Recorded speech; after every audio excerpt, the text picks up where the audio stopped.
bikyuke tebirikyuka.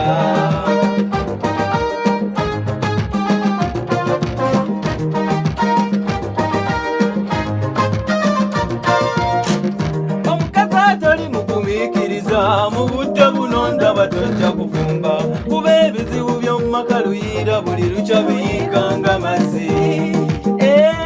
Kwatira munnange si byangu, wajja kufumba munnange si byagezaako.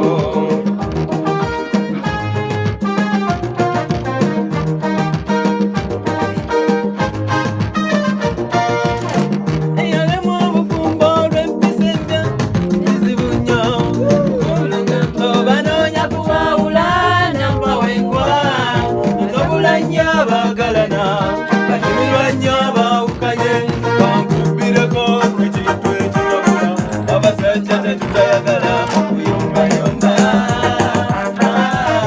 Kutamya waka olereza by'otannalaba kiba tekizinga, okubuuza mwami wange ofukamidde kiba tekiswaza, lwenkomyewo n'osiba emitaafu nze kiba kinnuma.